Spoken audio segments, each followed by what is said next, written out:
Electric iron is rated, एक electric iron है और रेटेड पावर उसका कितना है और रेटेड वोल्टेज कितना है उसका 220 वोल्ट है और पावर कितना है उसका, पावर है 1 किलोवाट।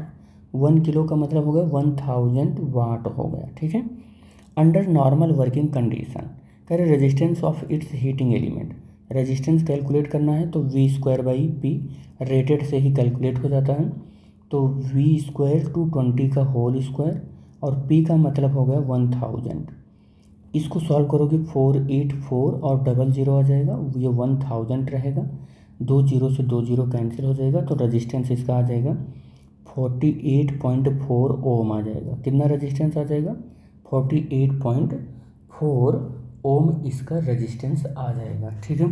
तो फर्स्ट कंडीशन हमारा सॉल्व हो गया, ठीक। अब कह रहा है कि the amount of current that will flow, कितना करंट फ्लो हो रहा है इसके थ्रू द एलिमेंट, इसके एलिमेंट से। तो करंट के लिए हमें फार्मूला लगाना होगा P/V लगाना होगा। क्या लगाना होगा, P/V लगाना होगा। तो P की जो वैल्यू है वो है 1 किलोवाट है, तो 1000 रखना होगा हमको, और V की जो वैल्यू है वो 220 है, तो ये रखना होगा। Safe limit of current calculate होकर आ जाएगा, कितना आ जाएगा 100/22 या 50/11 ये एम्पियर, या इसको अगर आप सॉल्व करोगे तो ये आ जाएगा 4.54 एम्पियर आ जाएगा। तो ये भी सॉल्व हो गया आपका सेकंड पोर्शन भी न्यूमेरिकल का। कह रहा है कि amount of heat that will be produced in 5 minute. तो थर्ड में क्या कह रहा है ये कि टाइम अगर आप नोट कर लो तो टाइम कितना है 5 मिनट है। अब 5 मिनट को हम सेकंड में बदलें तो 60, ये कितना हो जाएगा 300 सेकंड हो जाएगा। कह रहा है कि अमाउंट ऑफ हीट, तो हीट जो होगा वो I² से निकल कर आएगा। I की वैल्यू आपको मालूम है, I की वैल्यू कितना है 50/11 का होल स्क्वायर, और R की वैल्यू हमको देखना है कितना है, R की वैल्यू 48.4 है, और क्या देखना है हमको टाइम कितना है 300 सेकंड है, 300 सेकंड है।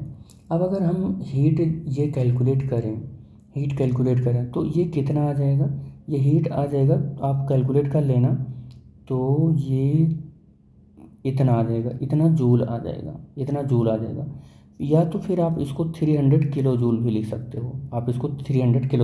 सकते हो, ठीक है। और ये जो हीट है ना, इस हीट का एक और फार्मूला होता है, और वो होता है W = P × T। आप यहाँ से भी सॉल्व कर सकते हो, क्योंकि पावर तो आपको पता ही है, इसका पावर आपको पता है, तो पावर रख लेना 1000, और टाइम कितना पता है 300। तो यहाँ से भी सॉल्व कर सकते हो आप, इससे भी सॉल्व करोगे तो सेम आंसर ही आने वाला है, ठीक है। आगे देखते हैं हम लोग। द पावर कंज्यूम्ड, ये थर्ड वाला पोर्शन सॉल्व हुआ। अब हम फोर्थ सॉल्व कर रहे हैं। Power consumed if the line voltage fall, अच्छा पावर जो कंज्यूम कर रहा है, लाइन वोल्टेज का पावर जो है वो फॉल हो गया, और फॉल होकर कितना आ गया 180 वोल्ट आ गया। कितना आ गया 180 वोल्ट आ गया। तो अब क्या कैलकुलेट करना है, पावर कैलकुलेट करना है। तो पावर = V² कितना होता है, फार्मूला R होता है, और पावर कंज्यूम अब कितना हो गया 180 हो गया है, इसका होल स्क्वायर करो। रेजिस्टेंस तो यही रहेगा उस इलेक्ट्रिकल अप्लायंस का, 480.4 कर लो।